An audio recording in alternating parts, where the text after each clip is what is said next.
Hey everyone, welcome to Group Text. I cannot wait to talk to my guest today, Nicholas Hatton. He is one of the producers on the inventively funny smash hit Jury Duty, which has garnered 4 primetime Emmy nominations for Outstanding Comedy Series, Outstanding Writing for a Comedy Series, Outstanding Casting for a Comedy Series, and my favorite, Outstanding Supporting Actor in a Comedy Series for James Marsden in his role as James Marsden, Juror Number 14.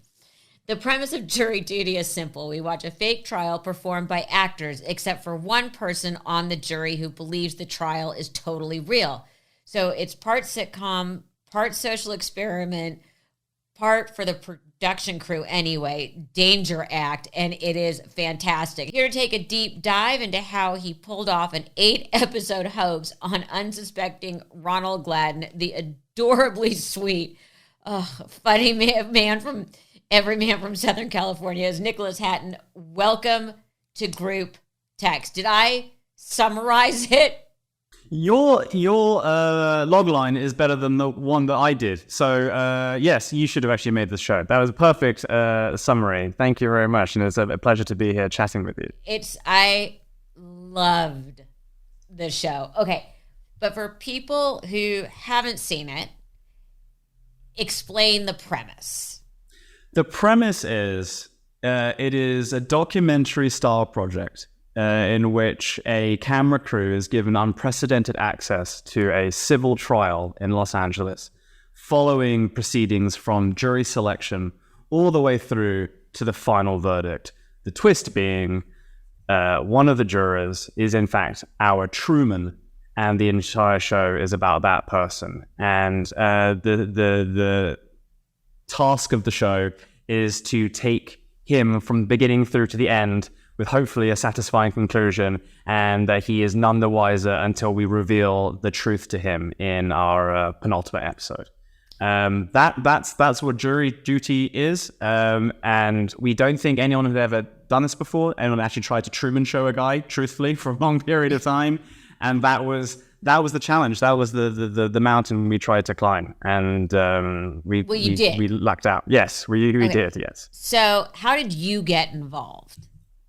I got involved because a very good friend of mine is a guy named Todd Shulman, who I worked with when we made stuff with Sacha Baron Cohen. Mm-hmm. He was a longtime partner of Sacha's. And through him, we worked together, and I did a show called Who is America on Showtime, and then a movie called Borat, subsequent movie film. Yeah, and a couple people have seen it. A few people have seen it. Wacky foreign journalist. And as we were getting to the end of Borat 2, Todd called me and said, "Listen, I've got an idea, and I think you're the one who can do it." And he pitched me this very simple idea of, what if we had a sitcom, but we replaced one of the characters with a real person who was not aware that they're in a sitcom? And what if we could also give that person a hero's journey? And what if at the end, like 12 Angry Men, they could be Henry Fonda standing up for truth and justice in a room full of people who just want to go home? Could we do that? And that sounds like a good idea. Oh, sure, I can pull off. He was like, "Do you want to do it?"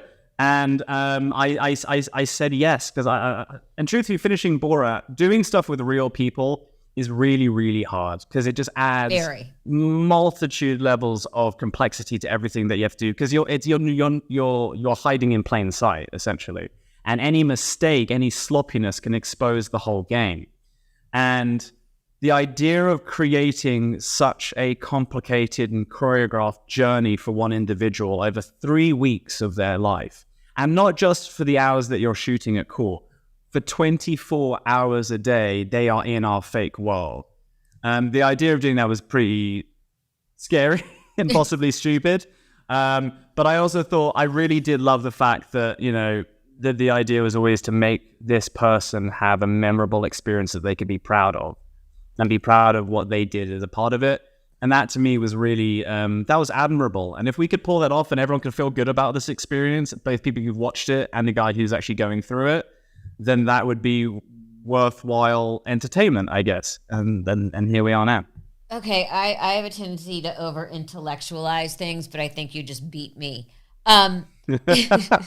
Sorry. That's okay. And the use of the word penultimate, I'm like, oh, we could be friends. Every now and again, you got to flex your vocabulary, like I say. And I part of me allowed myself to get involved. It's hard, though, as someone who has worked live, done all these kinds of things, as a producer and a performer. I sat there and I thought, how do you even storyboard this? But more importantly, you had to reverse engineer this in a way. How did you even do that? You know, we've all worked in a room with a whiteboard. Did you guys I would think you would have had to reverse engineer the entire thing. That's pretty close to what it was. Yeah, your instincts are right. We knew that we needed the 12 Angry Men moment. So you start from there and work backwards. And we always knew that it was going to be roughly 8 episodes. So that's how you start essentially structuring the experience. And then you actually lean into the legal proceedings and you go, well, actually, what is the shape of a civil trial? And we had an incredible lawyer in our writer's room. His name is Evan Williams. He also plays Sean, the defendant's attorney, the hapless defendant's attorney. And he was our sort of legal guide and guru through that writing experience. And we were able to realize, we actually have a structure here. We have a shooting structure. So we know that for a couple of days, there's going to be the voir dire. So we're going to have lots and lots of extras. And they're going to be seeing people, speak to attorneys. And then we're going to go to witness arguments and then so on and so forth. And that gave us a loose structure. And then from there, you just keep digging deeper and deeper. So for example, now that you have the structure, you go, hour to hour, how are we going to move through scenes when you can't have an AD in there pushing people along when it's just the actors doing it? So then you have to work out what those processes are like and how our actors can be communicating with us in the control room. And so everything just kind of goes from that, there's broad strokes, and then filters on down into the day by day. And that whole process probably I'd say it took about a year to year and a half to when I started thinking about building this sort of sandbox that Ronald would be playing in for 3 weeks to then actually executing it. And because you have to try and think about every single contingency and eventuality you possibly can, because it could happen and it could destroy the whole thing. And if you haven't thought about it, then you no longer have a TV show, and that's a bad result. Yes, so that yeah, is. a lot of thinking had to go into it, essentially. Yeah, I mean, you have to, again, like working live, you had to have A plan, B plan, and then you also had to be prepared for C, D, and E. And then, oh my God, F could happen too, but we'll deal with that when we get there. Yeah. You know what I mean? And you're like this. Okay, Ronald. Such a lovely person. Yeah, he is a sweetheart. How did you guys find him? So we found him. So I work with a producer named Alexis Sampietro. We work together on Who is America and on Borat. And her specialty has been to find the real people you see in these projects. And usually she's finding rather unpleasant, local politicians or people with particularly heinous and bigoted views for us to then go and expose. This was quite a reverse for her, which was, we need you to find just an absolute angel of a human being, please. And someone who ideally can roll with the punches a little bit and can maintain their sort of, can keep up their grace and humility and niceness whilst wacky things are going on around them. And most importantly, someone that an audience can really root for and invest in. Because if the audience isn't rooting for Ronald, then we also don't have a TV show at that point. And so she used a lot of the techniques and the dark arts that she's perfected over the years to find like not nice people, to find a nice person. And it starts with over 4,000 people essentially submitting tapes to be what they think is potentially part of a jury pool in LA, and not much more information than that. And then she'd spend a lot of time with folks over Zoom and such, getting to know them and trying to get a sense of their personalities. And then it comes down to a top 10 list, and gut instinct and intuition. It's an art. It's not a science. You don't know for sure. People are really, really, really complicated, especially when you put them in stressful situations. So you kind of just have to lean on your gut. And Alexis, to her credit, from day one, Ronald Gladden was number one. And she's like, this guy has it. He's a nice dude and people are going to fall in love with him. And she was very correct. It's interesting because you actually answered my next question, which was, how did you find someone so committed to doing jury duty that they didn't do what the rest of us do, which is postpone, postpone, postpone? So did he already have jury duty, and did you say, look, we're going to put you into jury duty? So the way we did it was he was not already on jury duty. What we had, one of the very important conditions for our candidates was that they had never done jury duty before, because if anyone had, they would be with us for 30 minutes and realize that we don't know what the hell we're doing. We're a bunch of clowns and none of this procedure is correct. So it had to be someone who was completely naive to the experience of being on jury duty. And what he thought was that there was this judge in a southern district in LA who was willing to allow documentary cameras into his court. And because of COVID, and this is true, right, the number of respondents to jury duty is very, very low. And he was open to having this production company essentially supply some more jury-eligible jurors for the pool. And maybe they'd get picked during voir dire, maybe they wouldn't. And that's what Ronald understood going into this. And for him, it's a really good point about, like, most people don't want to do jury duty. This kind of encapsulates Ronald. He just sold his solar panel contracting business, and he was kind of in a place in his life where he just wanted to do something different and have a new experience. And he thought, here's a little janky documentary about some case in LA, and they'll put me up, and who knows, say yes to stuff, see what life has to offer. And then we are where we are right now. So there were a million opportunities for the show to go completely off the rails, starting with what if he had figured it out? Was there a moment when you thought, oh shit, he knows something is not right? Yeah, when I think it was day, I can't remember which day of shooting was, but it was still relatively early on, and the character of Todd, played by the genius David Brown, he's the sort of the one with his own inventions and his own wild and wacky mind. He came into the courthouse with chair pants, which were his own invention, which were a couple of crutches strapped to his ass. And he walked into the courthouse, and our security guard, Kerry O'Neill, who's also a writer on the show, stops him and he goes like, "What the hell are you doing?" Ronald is behind him in the security line, and he turns to Noah, played by Meki Leeper, and says, "This is a reality show." And because we are 15 feet away in the control room, and we have a bank of monitors in front of us with every single feed we have, and we're listening to everything live. And when he said that, I nearly pooped a bit, because I thought, oh, the whole thing is now, the jig is up, essentially. And he did that a couple of times, but we then realized after the fact that it was like, he's just articulating a way to explain, like it's just his mind is processing like, this is a weird thing, okay, and he's just kind of going through it. But yeah, that was the first time I really thought that we were done, and that was a terrible, terrible feeling. What I kept thinking too is, what if he had walked through one of the wrong doors and suddenly ended up in the control room? Like, because there were a lot of fake walls and doors where you had hidden cameras and all sorts of stuff. What if he just suddenly went, oh, I meant to go left, but I went right and opened a door? That is literally the challenge of the show. Well, that's how I'd always think about it when designing it is, what if he takes a right when he's meant to take a left? So what can you do in that situation? You can lock right? You can barricade right. But if you do that and you're a real person, you're like, well, why is this thing barricaded? That seems a bit strange. And so you're just arousing more suspicion.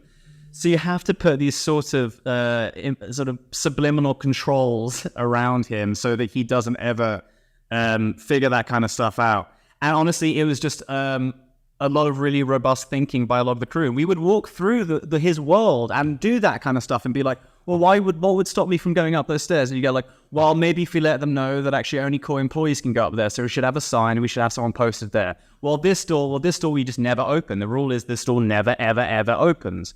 And you would apply that kind of stuff to every single literal door that you could. And then also you would have backup plans in case something was discovered. So, for example, in the deliberation room where they spend most of their time chatting and having lunch and all that kind of stuff, there are two-way mirrors all up in that thing, which have been built when we rehabilitated the courthouse.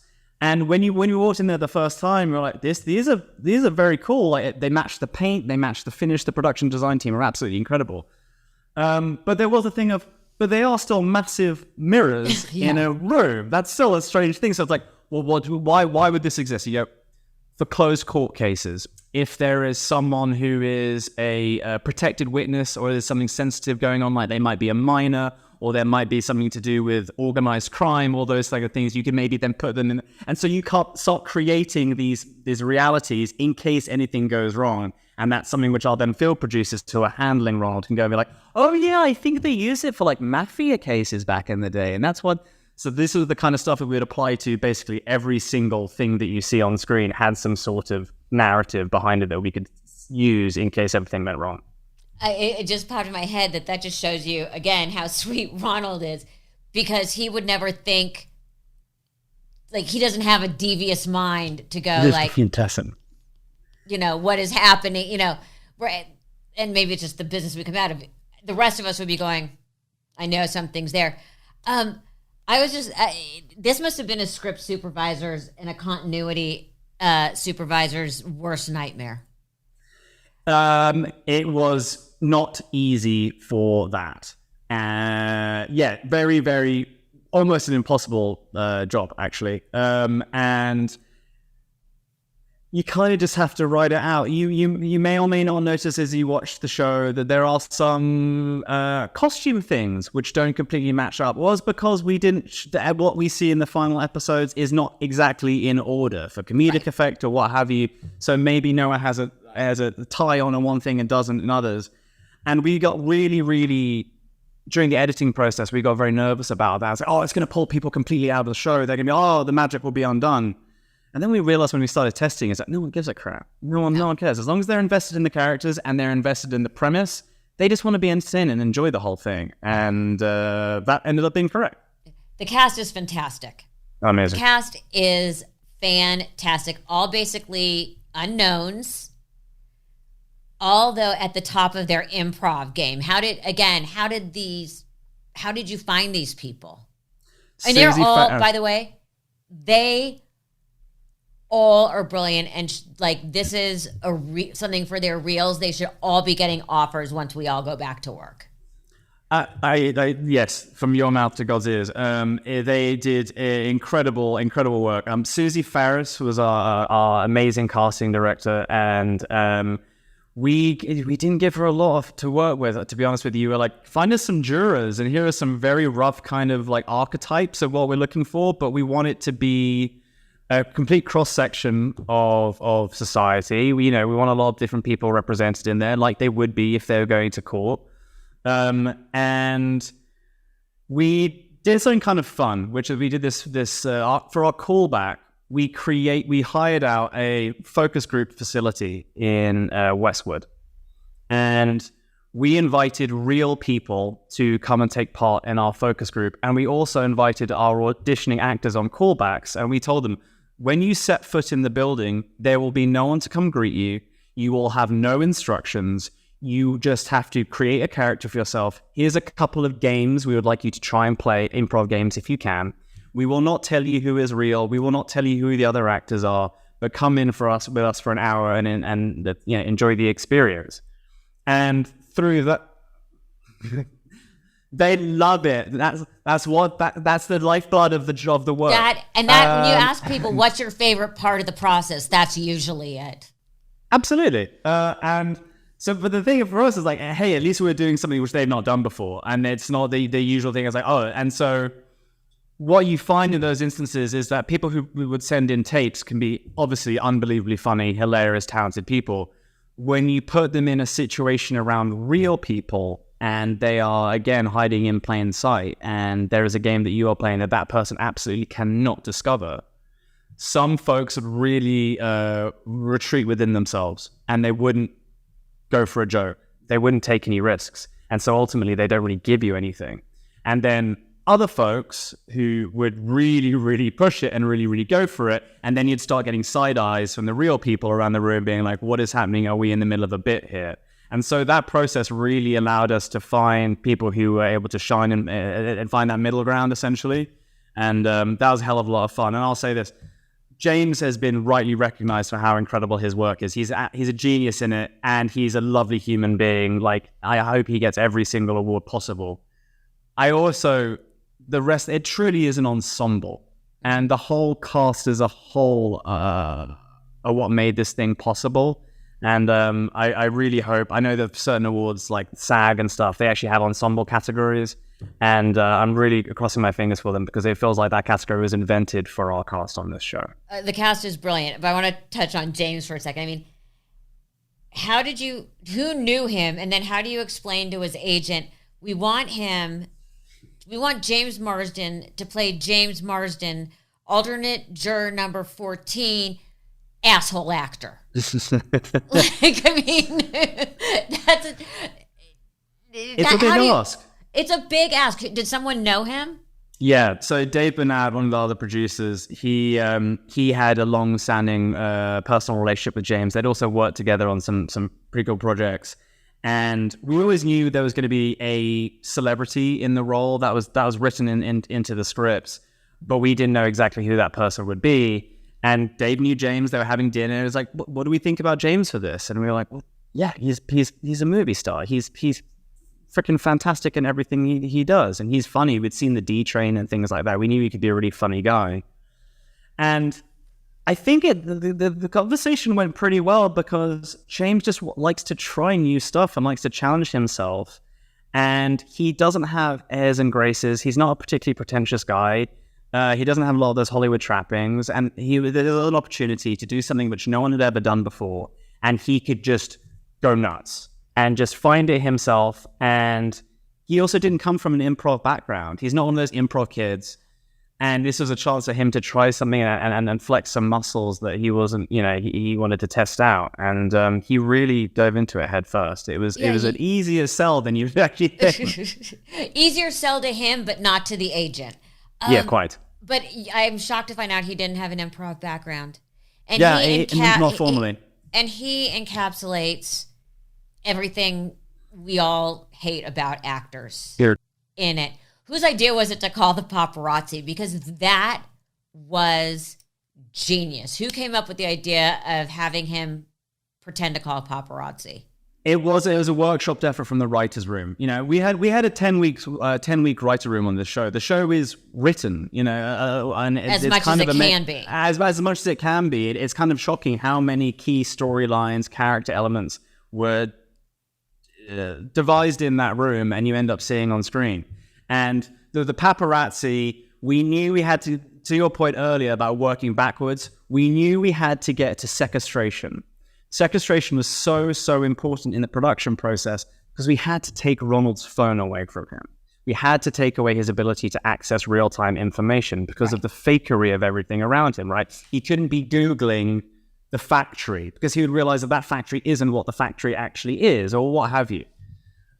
So we had to get to sequestration, which meant taking the phones away. So how do you do that? We have to trigger some sort of event. And we had this it took us weeks in terms of all these different things that could happen. Could someone have a heart attack? Could someone divulge information? Could you have a all this kind of silly, wacky, insane stuff? And paparazzi ended up being just about the cleanest way in. But even then we were really, really nervous. Is he going to buy that this is happening, that paparazzi are coming to this courthouse in Huntington Park, California, to pap James Marsden? And he did, because James sold it brilliantly. He sold it perfectly well. I love when James is quizzing him about his resume, all the different signing the DVD, and this poor guy goes out and buys it. I mean, it's just, James is so spot on, and I don't want to give stuff away, but in the factory, I could not stop laughing. He's so funny. He's hilarious. So funny, and it's sort of weird that someone that the kind of movie star, he's insanely good looking, and you kind of have certain, I don't know, you kind of have certain prejudices about what a person like that would be like in real life or how they work. And he's just so goddamn funny. And there's so much stuff we didn't use of him because there's only so much bloody screen time. No, he's amazing. And honestly, I can't imagine the show obviously without Ronald, and I also cannot imagine the show without James. I don't know what that looks like. With the actors, you and the writers and the directors had the power to kind of steer the reactions. But with Ronald, you had to sort of take a step out and say, what would be his reactions? We have to be ready for reaction A, reaction B, reaction C. And I have been on a show where those things have gone completely off track. I did a reality show, a competition reality show, and when they asked me to do it, they were expecting me to be one kind of particular person, and I ended up being the polar opposite. And a very good friend of mine was one of the EPs on it. And later she told me, she goes, you threw the entire show into chaos. And she's like, I told them that's not who you were, but and it did. It threw the entire production into complete and total chaos. How did you prepare for that? I mean, and how did you nudge him the way you wanted him to go? I mean, obviously he is intrinsically a really nice guy, but everybody has their limits. I would have thrown the notebook at someone when they couldn't figure out a freaking lunch order. I mean, everybody at one point does lose it. I would have been like, y'all figure it out. You start with the person's personality. As in, you're exactly right. In terms of Ronald was his own sort of, he kept himself on the rails for us, which is kind of remarkable. And that he went everywhere. His natural inclination was to go where we wanted him to go. So that's the first thing. And then after that, you have these sort of support mechanisms built around him. So you have James. James is very important because we found, our theory was that if you have a choice of taking a left or taking a right, if there's a very famous or influential person next to you, and they say, I don't know, I think left feels pretty good, more often than not, the real person will go, oh, you think, okay, yeah, left, let's go left. That seems like a good, it's a a little unconscious influence there as well. The rest of our cast could do that too in terms of guiding him. You see a lot of that in Margaritaville with Maria Russell, who plays Inez, like in terms of coming over and helping us get at the table. In terms of the arm wrestling, that's when Cassandra comes in and starts really egging him on that way. So there's an element of peer pressure going on too. Those are your first two things. And then you have the fallback of the court, which is really, really powerful, which is he doesn't know any better. So we could just say the judge has a rule. This is how this court works. So you have to do it like this. So that creates sort of barriers and ring fences him somewhat as well. And then finally, we have the documentary team, and they could say stuff like, oh, I'm sorry, we can't do this because we're trying to get this shot. Would you mind? Blah, blah, blah, blah, blah. So you're creating all of these sort of barriers around him, which hopefully, bumpers, let's call them bumpers, which can generally nudge him along in a certain way. But again, it all starts with his natural inclination. And we were really, really lucky that he's a nice dude who tends to go along with folks. Did you have a therapist, or did you guys work with a therapist or a behavioralist? Because you're clearly very well versed in all the psychological mumbo jumbo dark arts to get someone to do what you need them to do. I have a therapist. Hell yeah. Shout out to Dr. Rice. Hey, Dr. May. Dr. May. Hey, Dr. Rice, Dr. May. Lifesaver, actual genuine lifesaver. And I will say this, I talked through when this was still just an idea before we actually started doing this thing. I have to say, I spoke with her a great deal because honestly, and this is slightly personal, I had to square away any ethical issue considerations that I had and pursuing this thing, because what if this goes wrong? And I don't mean like, oh, it's not funny or he finds out. What if he has a really bad time? What if he's actually hates this thing and you realize you're the person who brought this experience to him and dragged him through it? That's kind of a heavy thing to deal with. So I spent a lot of time working through, what are the ways that we can, as best as possible, guarantee that doesn't happen. Spend a lot of time in therapy figuring out what's cool and what's not cool, what's right and what's wrong. And we did have a therapist on hand for Ronald before the experience started, during the experience, and then afterwards. And the way that worked was we said, well, the documentary, we're kind of interested in charting people's psychological progress and making sure that everyone's okay being on camera during this thing. And that was the way that we sort of slipped in what became a really important producing procedure for us, which is doing a mental health check with Ronald as he's on this thing, and is he okay? And so he would have calls, Zooms, I should say, with our therapist whilst he was at the hotel. And we would pretend that all the other casts are doing it as well, because everything has to seem real. So they would just say like, oh, how is Dr. John for you? Did he ask you about any pets? Oh, yeah. So everyone had to, have their own fake therapy check-ins as well. But we did it for real with Ronald before, during, and after. Because obviously, once the truth is revealed, then that's just a waterfall of realizations pouring over Ronald. Everything that he's done for the last 3+ weeks, he's then like re-examining all that kind of stuff. And we wanted to make sure that he felt psychologically supported as he was wrapping his mind around this completely insane thing. Isn't it? You have to have that kind of support. And here's the difference: is you went to therapy to deal with, ethical issues. I would have been saying to my therapist, okay, we have 100 to spend, but do you think 50 would be okay? Do you think, or do we need? Do I split the difference and go 75? The network would be much happier. It would help the budget. See, that's the difference between us.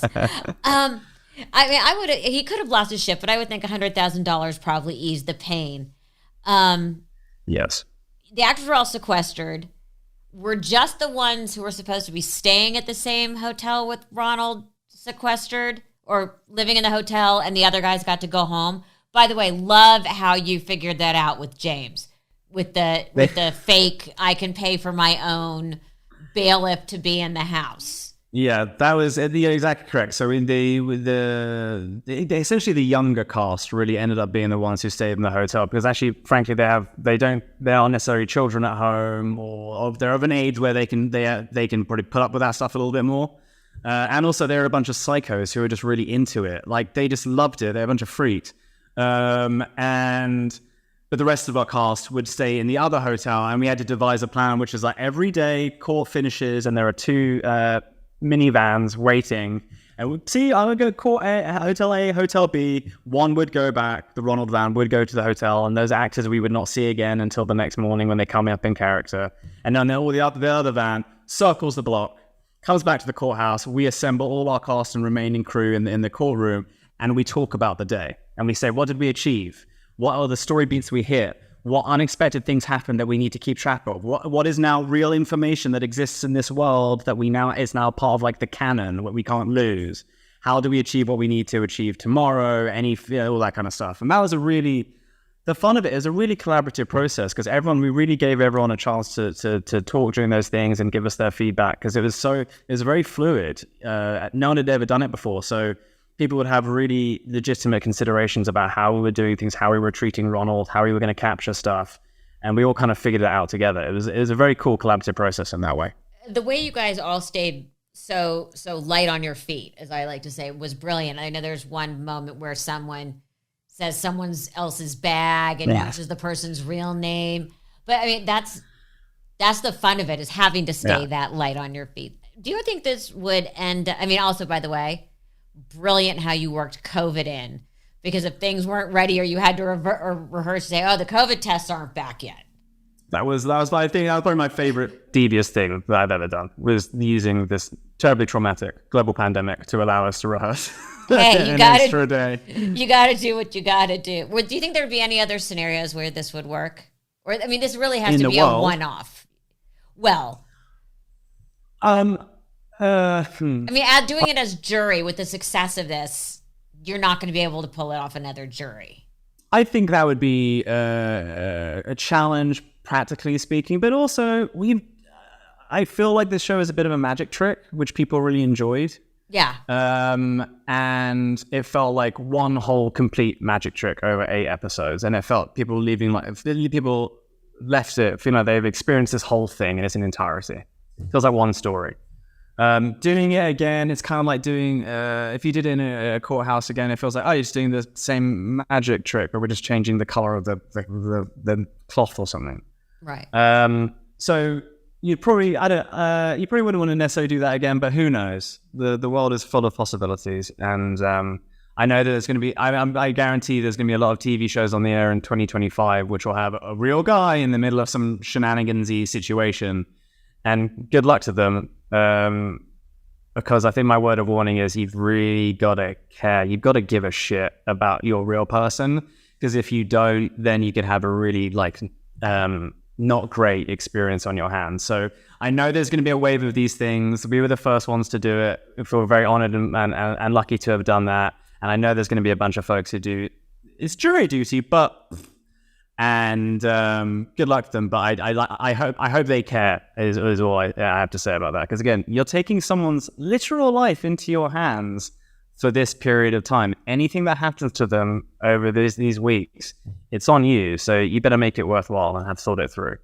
How's Ronald now? And suddenly he's famous. He's so freaking famous. Suddenly he's famous. It's so nuts. And I was at a festival in Austin a few months ago called the ATX Festival, and we went out drinking, and it was great fun. And we went to a honky tonk, and it was midnight when we got in there. Everyone was kind of sloppy, this place, and it was like sawdust on the floor. All really good fun stuff. And we walk in, and when Ronald walks in, the entire bar turns and stares at him, and then they just start flocking. And they do this thing like they just kind of want to just touch him. It's like touching like Jesus's garb or something. It's like this holy man. And they've revered and loved him. It's like it's the whole parasocial relationship thing. People genuinely love this man, and he had no idea who they were. And I've not seen that before. I've been around lots of famous people, and I've seen crowds get excited for them and stuff. I had not seen that sort of like reverence and love that people had for him. And it's mind-blowing. It's still the case now. He's having a whale of a time. He goes from premieres to the ESPYs to commercials of frickin' Ryan Reynolds, to everyone telling him around the world that they love him. And he's managed to keep his feet on the ground, which is the nicest bit of all of it. He's still the same dude. He's still a nice, agreeable, funny, regular guy. And I will say, when we were prepping this, and I would get nervous about the outcome and could we pull it off, and are we doing the right thing here? To comfort myself, I used to visualize him being on like a talk show couch and talking with some host and yucking it up. And in my wildest dreams, I never thought that he would be having this level of sort of fame and joy and success right now that he is. So that's a blessing. So before I let you go, there are a few Easter eggs in the show. The one I caught at the very end was one of the executive producers is a woman named Cody, which if you've seen the show, you understand what that means. Or did I miss other Easter eggs? There are loads. Some of them didn't actually make it onto screen, but yeah, Cody, our showrunner. Lone Pine is the town of Lone Pine is essentially where Cody's dad lives near there. It's this little desert ghost town essentially. The law firm that Trisha LaFache represents is Hella Weinberg Hatton LaSur, so named after all of us. We're a bunch of egotistical maniacs essentially, just dropping our names everywhere that we could. I mean, if we dare get to be on camera. There's lots of little stuff like that dotted around the place. The manager, Jean-Paul Cantonard of the factory, he actually does own that factory. That is his factory. And as he was showing us around all the stuff, we're like, oh, he should just be the guy who shows them around the stuff because we don't know what the hell we're talking about. And he was lovely and French and laid back. And he was called Cantonard because that was my favorite soccer player growing up. So we just we filled the reality with our own little personal whims and all that kind of stuff. Well, it is absolutely one of my favorite shows of the last year. I cannot tell you how much I enjoyed it. Yeah. I am so endlessly in awe and amazed from a producing point of view of what you managed to pull off. Absolutely brilliant. Well, thank you very much for watching it. And we wanted to make something in a certain way, and there was a world in which no one even watched it because it was on this little platform that no one was new and no one had ever heard of. And at the end of the day, we certainly didn't envisage this being like a big hit, successful show. We just wanted to see if we could pull off this experiment and feel good about it. So to be here talking with you now and knowing that watched and loved the show, and that lots of other people around the world have had the same reaction. It feels a bit insane, but it's lovely and wonderful. Thank you so much.